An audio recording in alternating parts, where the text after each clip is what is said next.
daghan sila ang anak kay daghan sila sa magkayamanan ang anak kay sila ang kasinaw.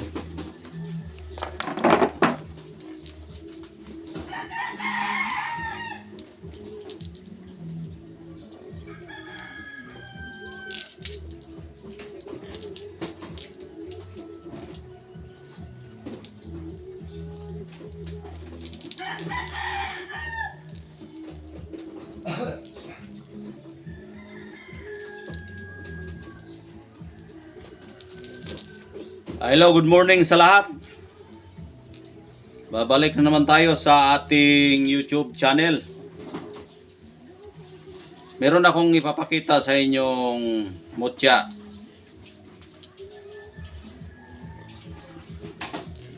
Ito.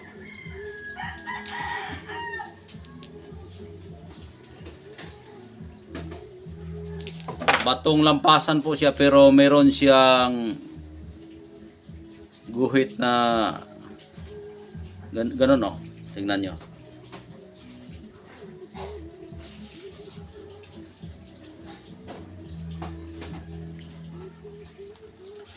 Ayan.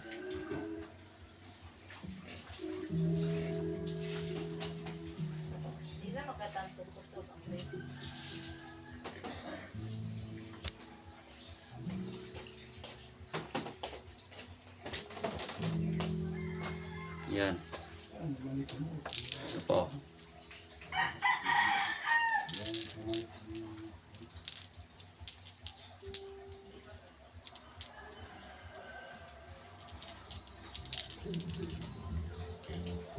Mga batong lampasan po ito lahat. Yan.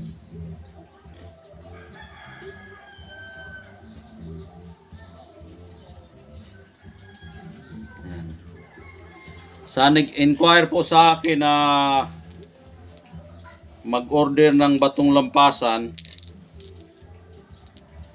ito marami tayong stock ngayon dahil nga galing tayo sa pagpangalap o pagpanguha ng mga mutya.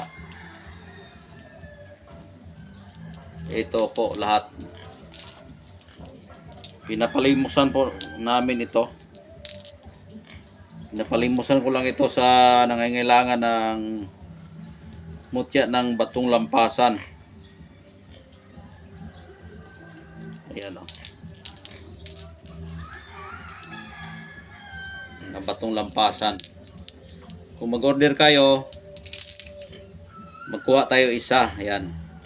Ito hindi gawa ito ng tao, gawa ito ng kalikasan. Ayan.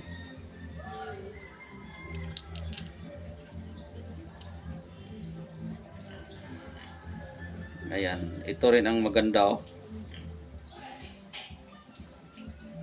Ayan. Ayan. Marami tayong mga batong lampasan. At sa nag-order din ng baon ng nyog na buo, mayroon pa ako dito, marami pa. May isang sako pa dito. Pakita ko sa inyo, ha, yung isang sako. Ito yung isang sako na baong nyug. Ito. Lahat po ito ay nyug na walang mata.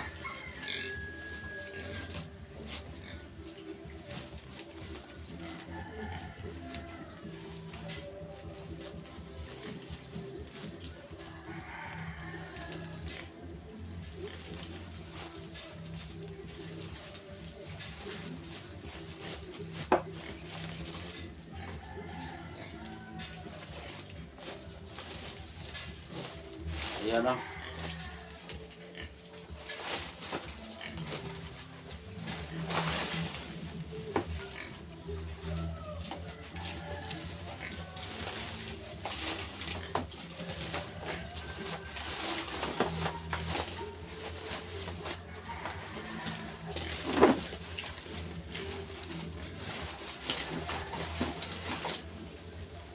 May mga bunot pang iba, ang iba wala na.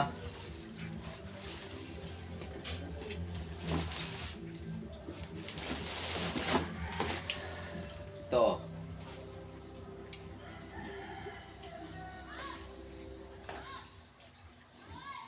Yan. Wala siyang mata. Ayan. Kung gusto nyong mag-order na buo, magawa tayo. Pero kung gusto nyo mag-order na kwintas, magawa rin tayo. Ito'y pinapakita ko para kung gusto nyong mag-order, marami pa tayong baon ng nyog na isang sako pa ito. Isang sako. Dahil may puno ako dito na namunga ng mga libon. Kaya sa kumukuha po ng libon, pina-stop ko na po yung nag-order sa akin, na naninira sa akin, na nagnakaw daw ako ng picture o video. Tingnan natin kung makaproduce pa ba kayo ng baon ng nyog na walang mata. Ayan. At sa sobrang mura ng inyong mga mutya at halos ipamigay na, sana po hindi yan pabigat sa ating gobyerno yung nakakakuha ng mutya na halos ibigay na.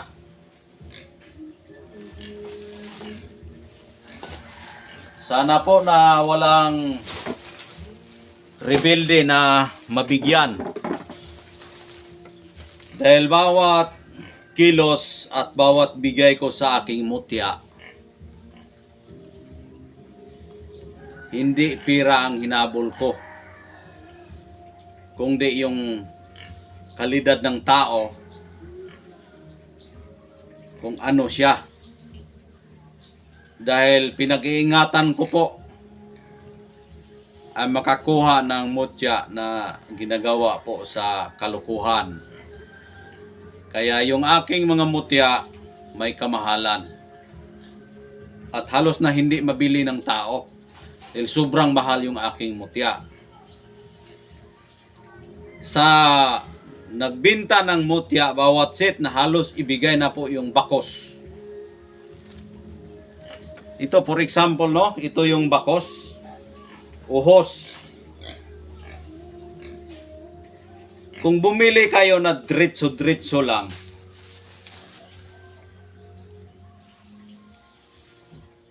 tapos halos ibigay na,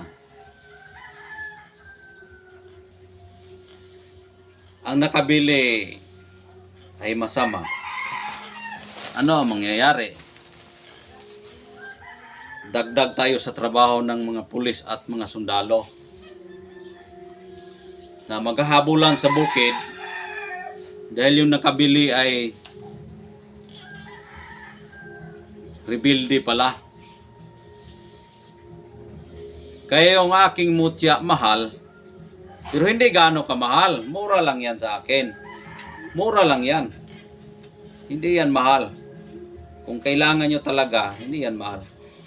Tapos, kung makabili kayo sa akin, kinikilatis ko po yung tao na hindi siya kontrabando ng gobyerno. Eh, yung nagbibinta dyan, na halos na ibigay yung mutya niya o yung mga bao nila, dahil nga po sila ay nagtrabaho ng gobyerno, kulang pa siguro yung sahod nila,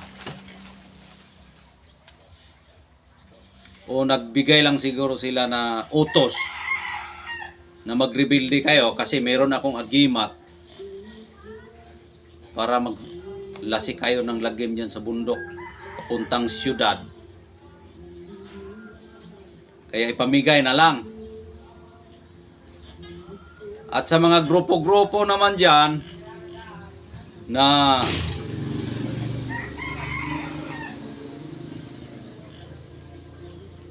kumukolekta sa mga walang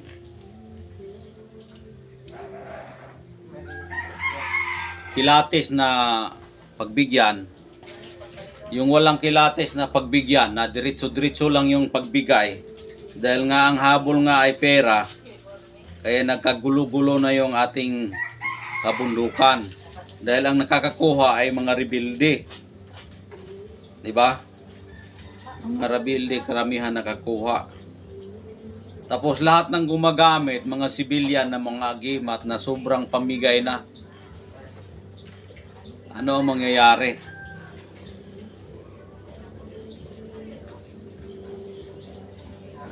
Kaya ako kapag magbigay ako ng agimat, may kamahalan yan. Pero hindi ibig sabihin na mahal na makapagbigay sa kanila ng bankrupt.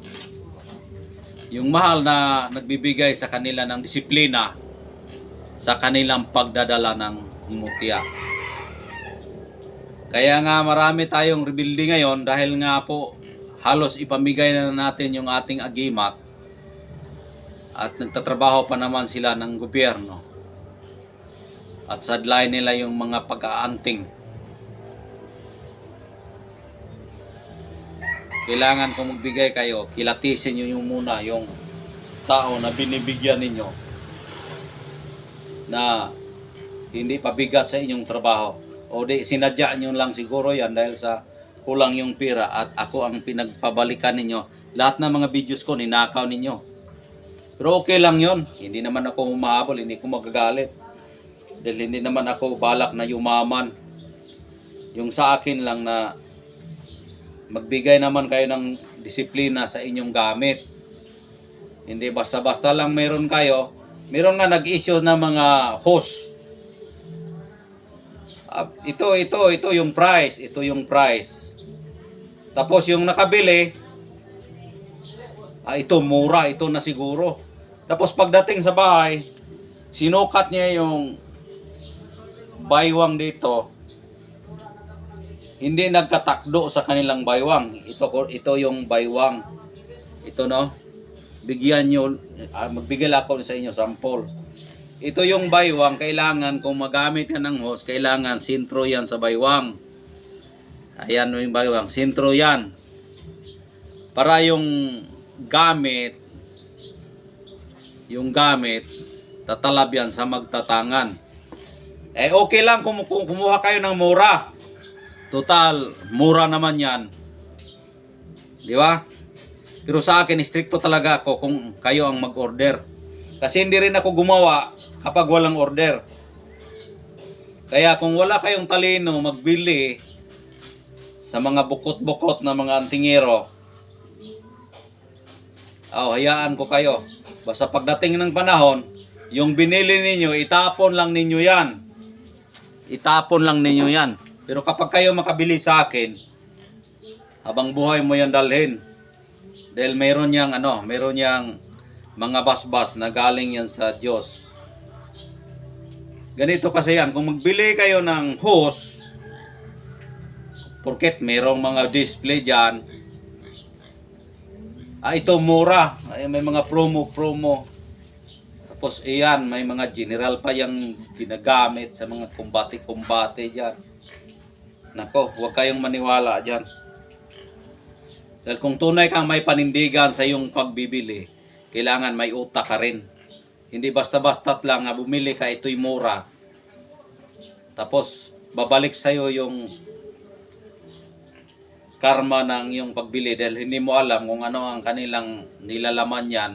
Kung mayroon ba yung panaktakan na nagbibigay sa'yo ng init sa ulo. Tapos nagbibigay sa inyo ng demonyo na utak. Kaya hindi nyo kasi alam kung magbili kayo.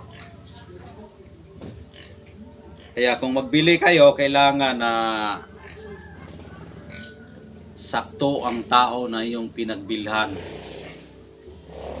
Hindi porket nasa gobyerno na, yan na ay tama. Dahil ginagamit nila yung anting para makapagpira sila, i-deliver nila kung saan-saan, wala akong pakialam basta't pera. Yung sa akin, disiplina po yung ang kailangan natin. Kung magkuha kayo ng agimat o pampaswerte o yung protection. Hindi lahat ng tao binibigyan ko ng mga agimat. Dahil kinikilatis ko yan kung ano ang kakayahan ng tao. Hindi porket na may pera na yan, ibibigay mo yan. Marunong din kayo magkilatis dahil kung nandiyan ka sa gobyerno, may utak ka rin na pinaglalaban mo ang taong makakuha sa mutya o yung gamit. Nako, kung may makabili niya na gobyerno na yung makabili na nagtrabaho ng gobyerno ay yung mga rebelde makabili, dagdag na naman trabaho ng gobyerno. Sa bagay,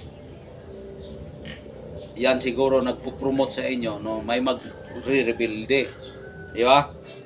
Kasi bininta yun na niyo yan, halos ibigay nyo na ibinta yung mga gamit ninyo. Ayun lang po akong masasabi. Pero kung gusto nyong mag-order, meron pa tayo dito. Pero hindi ko bigyan ang taong walang disiplina. Walang disiplina at kinikilatis ko muna yung taong aking binibigyan ng gamit. Hindi ako basta-basta magbigay ng gamit. Pero sa tingin ko, yung iba dyan na nagbibinta, pero hindi ko na yan pinapakialaman. Ito yung nagsasabi lang ako ng totoo. Dahil nararamdaman ko may nag-cross sa aking daanan. May nag-cross. May naninira. Pero okay lang. Basta't importante, tuloy tayo sa ating paniniwala. Bilang isang antingero, tuloy tayo. At lahat ng nangailangan, bigyan pa rin natin. Pero yung binibigyan ko sa gamit,